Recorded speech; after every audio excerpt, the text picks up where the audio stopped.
안녕하세요. 전 결혼 10년차 직장인입니다. 저희 시어머니께서 돌아가시고 새로운 시어머니가 오셨는데 그 새 시어머님 때문에 저희 집안이 풍비박산날 뻔했어요.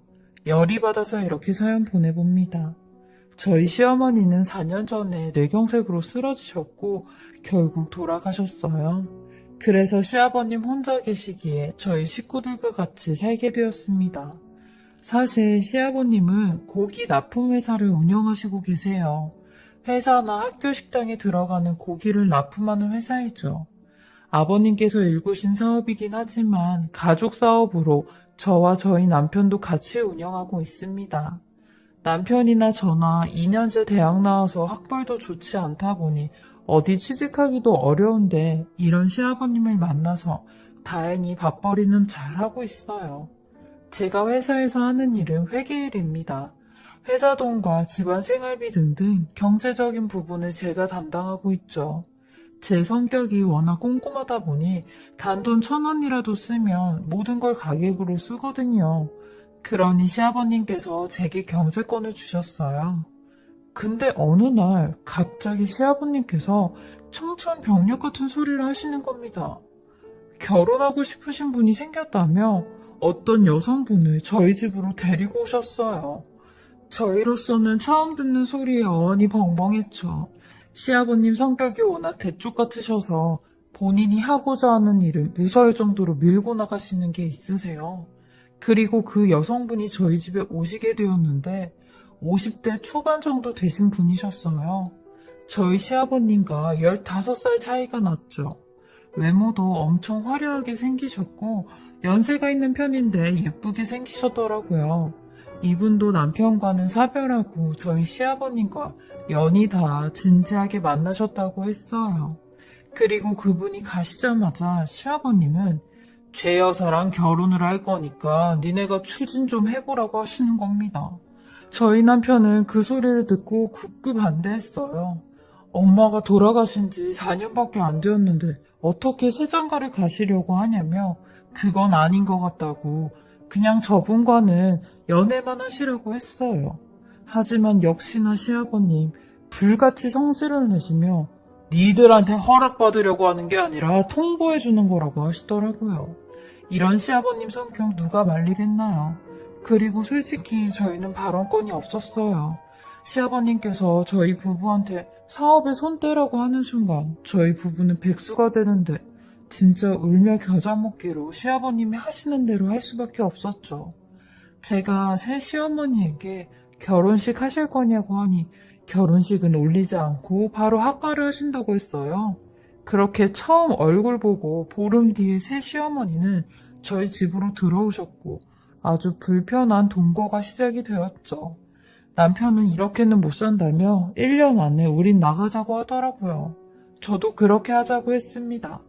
그리고 새 시어머니와 마주하게 되었는데 아니 새 시어머니 저희 집에 오시자마자 고상하고 착했던 첫인상과는 달리 성격이 180도 바뀌시더라고요. 저한테 지금까지 시어머니도 없었으니까 시집살이도 안 하고 아주 편했겠네. 근데 이젠 못 그럴 거야. 내가 시어머니가 됐으니까 하시는데 전 황당해서 예 그러고 말았어요. 그리고 얼마 안 돼 며칠 뒤 저한테 다짜고짜 돈 관리는 네가 하는 거니? 하시더라고요. 그래서 제가 한다고 했어요. 그러니 이제부턴 자기가 하겠다고 하는 겁니다. 그 소리를 듣는데 어이가 없었어요. 다른 건 그렇다 쳐도 시아버님하고 결혼한 지 얼마나 됐다고 경제권을 넘겨달라고 하냐고요. 그래서 저도 안 된다고 했어요. 그러니 그렇게 안 봤는데 욕심이 아주 하늘을 찌르네. 경제권 못 넘겨주겠다 이거지? 그럼 나도 가만히 안 있지. 어디 한번 해보자 하시더라고요. 그리고 그 이후 새 시어머니 지옥 같은 시집살이가 시작이 되었어요. 근데 새 시어머니는 일부러 시아버님 옆에 계실 때마다 시집살이를 시키셨어요. 아침상을 차리면 저 들으라는 식으로 시아버님께 어머 여보 여태까지 아침을 이렇게 드셨어요? 아니 한 회사의 대표가 이렇게 아침을 먹고 출근을 하면 어떡해요? 며느리는 당신에 대한 존경이 없나 봐요. 그리고 나도 아침은 황제처럼 먹어야 돼서 이렇게 후적지근하게 먹으면 나 빈혈 생겨서 쓰러져요. 라고 하는데 그 말을 들은 시아버님 뭐라고 하시겠나요? 당연히 저한테 노발대발 하시며 내일부터 아침은 오첩반상으로 차리라고 하시는데 네 시어머니 각별히 신경 쓰라고 하셨어요. 새 시어머니 완전 여우가 따로 없었죠. 그 이후 새 시어머니는 틈만 나면 제게 말도 안 되는 시집살이를 시키셨어요. 집안 청소로 트집 잡고 반찬 투정하시고 그것도 안 되면 저희 엄마 흉까지 보시며 아주 대놓고 절 열받게 하시는 겁니다. 그러다 결국 새 시어머니와 싸우게 되었어요. 전 새 시어머니에게 아니 지금 해도 너무하신 거 아니세요? 하다 제 엄마 흉까지 하시는 거세요? 아무리 시어머니 노릇하시고 싶으시겠지만 적당히 하세요. 제가 집에서 노는 것도 아니고 회사 일까지 하고 있는데 이런 거 저런 거 보기 싫으시면 새어머님이 하시면 되죠? 라며 큰 소리를 쳤죠. 그러니 가만히 계시다가 아휴 내가 이런 대우까지 받아야겠냐며 그만하자 하시는 겁니다. 그리고 그날 저녁 새 시어머니는 퇴근해서 집에 들어오시는 아버님을 보자마자 갑자기 울면서 며느리가 자기를 시어머니로 인정을 안 해준다며 내가 새 시어머니라서 나를 아주 개무시한다며 엉엉 우는 겁니다. 그리고는 오늘 낮에 싸웠던 내용을 전부 다 녹음을 해서 그걸 들려드리는데 제가 뭐라고 한 부분만 잘라서 시아버님께 들려드렸죠. 완전 눈뜨고 코베인 상황이었어요. 저렇게까지 나올 줄은 몰랐습니다. 그러니 시아버님도 앞뒤 상황 물어보지도 않고 다짜고짜 제게 어디 감히 시어머니한테 이따위로 대드냐고 엄청 혼내시더라고요. 제가 그런 게 아니라고 해도 증거가 이렇게 버젓이는데 뭐가 아니냐고 하셨어요. 그러면서 저한테 내가 너를 얼마나 믿었는지 아냐며 아주 실망했다고 하시더라고요. 그리고 새 시어머니 마치 그걸 기다렸다는 듯이 아버님께 여보, 며느리가 돈 관리를 지가 하다 보니까 나를 아주 개무시하는 것 같아요. 식구들 사이에서 내 위치는 저 강아지보다도 낮은 것 같아요. 라며 그래서 말인데요, 여보. 제가 가족들 다 있을 때 얘기할게요. 이제부터 돈 관리는 제가 하면 안 돼요. 제가 상고 출신이잖아요. 제가 1원 한 장까지 제대로 돈 관리할게요. 네? 라며 막 울면서 얘기를 하시는 겁니다. 전 속으로 당했다 싶었네요. 아니 시아버님은 그걸 또 알겠다며 당신도 회사랑 집안 돌아가는 걸 알아야 된다며 그렇게 하라고 저한테도 이제 손 떼라고 하시는 겁니다. 그렇게 해서 아버님의 회사 통장과 생활비 통장을 전부 다 새 시어머니에게 주게 되었죠. 결국 모든 경제권은 새 시어머니가 가져가시게 되었어요. 그때부터 새 시어머니는 아주 악마로 돌변하시더라고요. 매일 오전마다 백화점으로 출근을 하시고 오후에 집에 돌아올 때면 양손 가득 옷이며 가방이며 신발이며 미친 듯이 사오셨어요. 저렇게 한 달만 가면 집안 거덜날 것 같은 생각이 들 정도였죠. 그러던 어느 날 새 시어머니가 시아버님한테 여보, 나한테 하나밖에 없는 외동딸 우리 수민이가 혼자 외롭게 지내고 있는데 이 집에 빈 방도 하나 있고 같이 데리고 살면 안 돼요? 우리 딸이 혼자 사는 거 보니까 눈에 밟혀서요. 라고 하는데 시아버님은 그걸 또 흔쾌히 그렇게 하시라고 하는 겁니다. 아무리 여자가 좋다고 해도 이렇게까지 판단이 흐려지실 줄은 몰랐어요. 그리고 시아버님께서 그렇게 하라고 하자마자 새 시어머니의 딸이 그 다음날 바로 저희 집으로 들어왔고 30대 초반 정도 되어 보이는 여자였어요. 근데 저한테 꼬박꼬박 말을 놓으면서 언니 과일 좀 깎아봐. 커피 좀 타봐 하는데 아주 제가 제 종인 줄 아나 봐요. 그리고 새 시어머니의 딸이 저희 집에 온 날부터 두 여자의 쇼핑은 더더욱 미친 듯이 시작됐어요. 새 시어머니는 자기 딸한테 가방, 신발, 옷 등등 너무할 정도로 그냥 막 사주는데 저는 시아버님한테 아버님 지금 새어머니가 저러고 다니시는 거 아시냐고 했어요. 그러니 다 안 돼요. 나 같은 늑딸이랑 결혼해줬는데 저런 낙이라도 있어야 되지 않겠냐면서 저러다가 말사람이라고 하는데 아휴 진짜 제가 이 집을 나가던가 해야지. 이건 저희 부부의 피와 땀도 들어간 돈인데 이 꼴 보다간 제가 먼저 쓰러질 것 같았어요. 그러던 중 어느 날 남편이 제게 충격적인 말을 하는 겁니다. 새어머니의 딸이 본인한테 좀 이상하게 대한다네요. 그러면서 남편이 핸드폰 메시지를 보여주는데 새어머니 딸이 남편한테 오빠 맛있는 것 좀 사줘요. 오빠 우리 여행 갈래요? 언니 빼고 우리 식구들끼리만 가족여행 어때요? 라는 그런 내용이 수두룩했습니다. 전 그걸 보자마자 얘 미친 거 아니야? 했죠. 하다 당신한테까지 이러는 거냐고 했어요. 그러니 남편도 연락을 씹으니 이제 대놓고 얼굴 보며 그러기 시작했대요. 저 없을 때 회사를 찾아가서 점심을 사달라고 그랬다는 겁니다. 아니 이건 누가 봐도 꼬리치는 거 아니냐고요. 하다 제 남편한테까지. 남편도 이상한 느낌을 받아서 저한테 바로 얘기를 한 거였죠. 전 완전 뚜껑이 열렸고 가만히 있을 수가 없었습니다. 새 시어머니 딸방으로 미친 듯이 달려가서 있는 힘껏 내리치며 너 정신 나간 엑스 아니니? 어딜 감히 우리 남편한테 작업을 걸어? 너도 네 엄마 닮아 그런 피가 흐르니? 하며 소리를 질렀죠. 그러니 새어머니와 시아버님이 놀래서 막 달려오셨어요.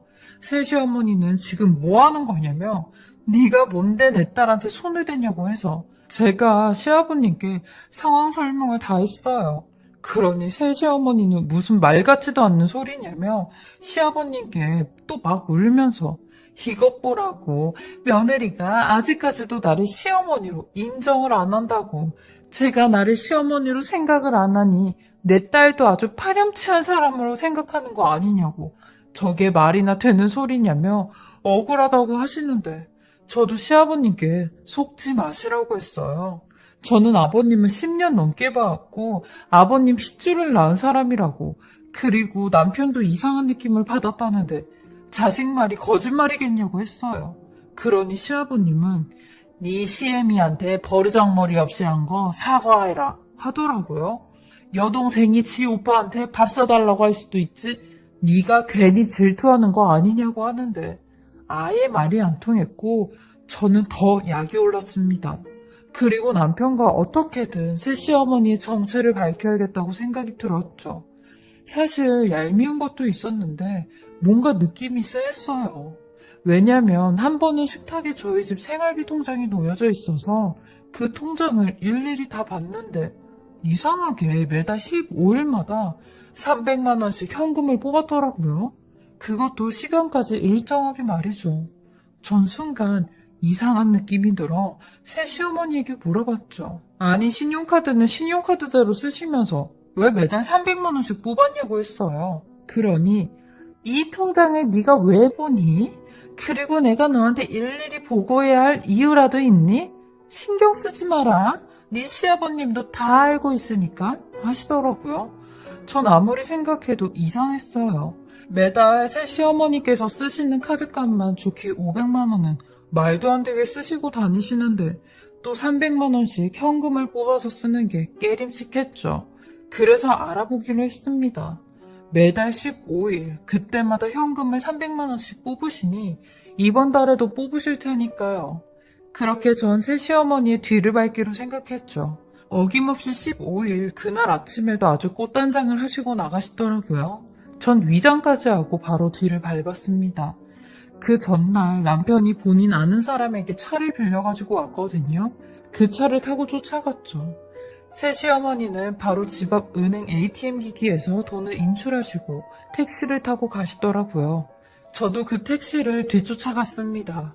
그리고 어느 허름한 주택가에서 내리셨고 한참 동안 누군가를 기다리시는 겁니다. 그러더니 웬 중년 남자가 새어머니에게 다가왔고 둘이 근처 카페로 들어가는데 전 모자와 선글라스 그리고 마스크까지 하고 그 카페에 들어갔어요. 그런데 세상에나 새 시어머니가 그 중년 남자한테 여보, 뭐 마실래? 라고 하는 겁니다.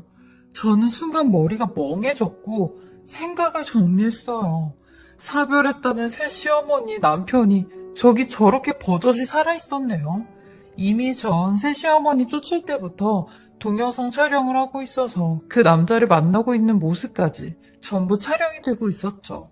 저희 남편이 애들이랑 놀러 다니면 찍는다고 아주 작은 소형 캠코더를 사놨는데 그게 집에 있었거든요. 근데 이걸 이렇게 써먹을 줄은 몰랐습니다. 아무튼 이건 완전 빼도 박도 못하는 상황이었죠. 저도 음료를 시키고 새 시어머니 근처 테이블에 가서 앉았어요.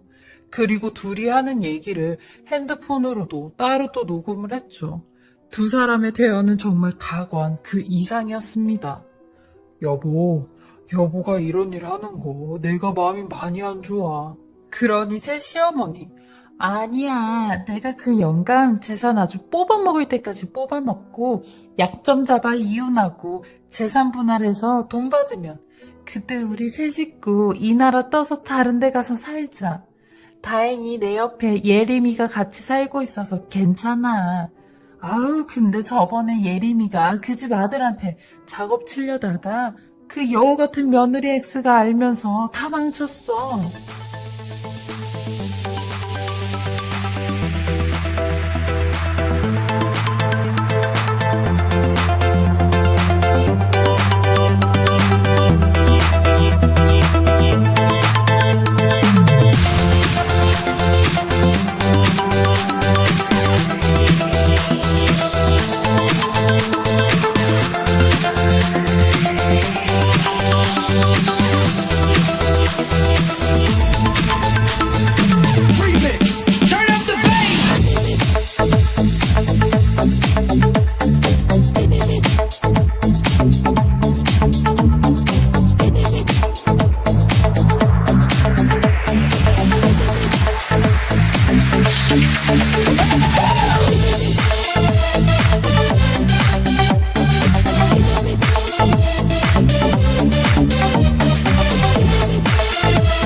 아유, 우리 예림이도 고생이네. 저번에 얼굴 보니까 애 얼굴이 많이 야유였던데 좋은 것 좀 사서 먹이고 그래 하는데 와, 진짜 이런 일이 있을 수 있나요? 아니, 무슨 일개 고기 납품하는 집안 남자들한테 이런 불려들이 꼬이냐고요. 진짜 어이가 없고 이것들 가만히 안 두겠다고 생각을 했어요. 그리고 새 시어머니 얼굴을 마주하게 되었죠. 저는 모자와 선글라스, 마스크까지 다 벗고 뒤를 돌아 인사했어요. 아이고, 어머님, 새어머님, 여기서 이렇게 만나네요? 했죠. 그러니 뒤돌아 있던 시어머니가 절 쳐다봤고 그 남편이라는 사람도 당황을 하며 사색이 된 표정을 하고 있더라고요. 저는 일절 다른 말 안 하고 본론으로 얘기했습니다. 아줌마, 당신이 했던 말들이랑 당신 남편이랑 이러고 자빠져 있는 거 내가 동영상으로 다 촬영하고 녹음했거든? 당신은 이제 이 집에서 쫓겨나는 것뿐만 아니라 철컹철컹 경찰서 갈 것도 각오해. 어딜 꼬리 9개 숨기고 불려짓거리를 하고 있어? 내가 만만했지? 아주 우스웠지? 내가 니들 진짜 가만 안 둬. 다 박살낼 거야. 하니 새 시어머니는 저한테 흥분하지 말고 자기 얘기 좀 들어보라고 막 절 붙잡으며 사정사정을 하는데 들어볼 것도 없다고 했어요. 당신 완전 꽃뱀이고 이 남자랑 당연히 혼인신고도 안 했겠지. 그래야 이딴 일을 저지를 때도 깨끗하지 않겠어? 아니야? 그리고 매달 당신 남편한테 300씩 생활비 쓰라고 갖다 주는 거 아니냐고 했죠. 역시나 아무 소리 못하고 제 바지가랑이만 잡고 훌쩍거리며 한 번만 제발 한 번만 모른 체 해주면 안 되겠냐고 하는 겁니다. 네가 모른 체 해주면 정말 소리 소문 없이 네 시아버지도 모르게 사라진다면서요. 그러면서 저한테 내가 네 시아버지 돈 좀 뽑아서 너한테 줄 테니까 너도 한몫 챙기라는 말 같지도 않은 소리를 하는데 저는 그런 쓰레기 같은 아줌마를 일으키며 아줌마 가시죠? 했어요. 그러니 제가 어디 은행 가져온 줄 알았나 봐요. 눈까지 동그랗게 뜨며 그래 잘 생각했어. 얼마 뽑아줄까? 네 시아버지 통장 내가 갖고 있잖아 하는데 저는 그런 아줌마 낯짝에 욕 한 바가지 퍼부으며 아줌마 경찰서 가자고 무슨 은행에 가자고 하고 있어? 내가 아줌마랑 동급인 줄 알아? 사람이 사람으로 태어났으면 기본적인 도리는 해야지. 이건 뭐 금수만도 못한 짓거리를 하네? 얼른 가자고 경찰서 하며 소리를 질렀어요. 그러니 사람 많은 그 카페에서 둘이 제 앞에 무릎을 꿇고 아주 싹싹 빌더라고요. 전 보지도 않고 그럼 내가 고소장 보낼 테니까 그걸로 받으셔요 하며 그 카페 나왔습니다. 그리고 남편 만나서 이 이야기를 다 하고 촬영한 영상까지 보여줬죠. 남편도 엄청나게 충격을 받았는지 아무런 말을 못하더라고요. 그렇게 몇 분 동안 아무 말 안 하다가 남편은 제게 그냥 아버지한테는 말하지 말자고 하더라고요. 만약에 아버지가 이 사실을 알고 사랑했던 여자가 이런 여자였다는 걸 알면 쓰러지실 게 뻔하고 가뜩이나 아버지가 심장이 안 좋으신데 큰일 난다고 하더라고요. 저도 곰곰이 생각하다가 남편 말이 옳다고 했어요. 남편은 저한테 고맙다며 당신 때문에 우리 집이 구사일생 됐다고 하더라고요. 남편과 저는 당장 그 여자를 만났고 경찰에 신고하면 시아버님도 다 아시게 될 테니 지금까지 썼던 돈들 전부 다 내뱉으라고 했어요. 당신 두 모녀가 쓴 돈 어디다 돈을 빌리든 빚을 지든 다 토해내고 소리 소문 없이 떠나라고 했죠. 일정 기간 안에 돈 안 가지고 오면 그 다음에 뭔지 알죠? 했습니다. 그러니 알겠다며 돈 전부 다 그대로 갖다 준다고 고맙다며 손이 발이 되게 빌더라고요. 그 여자는 그날 바로 편지 한 장만 두고 먼지처럼 사라졌습니다. 돈은 저희가 정해준 기간까지 갚는다고 했고요. 하지만 아버님은 떠난 그 여자를 잊지 못하고 계속 찾으시더라고요. 저랑 남편도 아마 시간이 지나면 아버님도 잊으실 거라고 생각했습니다. 이게 최선의 방법이더라고요. 아버님도 얼른 마음의 정리를 하시고 훌훌 털어버리셨으면 좋겠어요. 그리고 이 여자가 저희 시아버님을 또 찾아오지 않는다는 법은 없으니 그걸 대비해 제가 찍어둔 증거도 잘 갖고 있으려고 합니다. 하마터면 저희 집안에 이런 여자들이 들어와 집안 풍비박산 날 뻔한 거, 제 촉과 제 화가 집안을 살린 것 같더라고요. 남편은 이런 제게 더 잘하겠다고 하니 그걸로 위안을 삼으려고 합니다. 세상에 제 인생에도 이런 일이 다 있었네요. 제 긴 글 들어주신 모든 분들의 가정에도 평안히 함께 하시길 바라겠습니다. 감사합니다. 지금까지 살해자분의 글을 읽어보았는데요. 정말 현명한 살해자님 아니었으면 집안에 큰일이 나고도 남았을 겁니다. 잘 대처하셔서 집안의 행복과 재산을 지키셨네요. 용감하시고 박수를 보내드리고 싶어요. 그동안 마음고생 많으셨습니다. 지금까지 커피앤독이었습니다.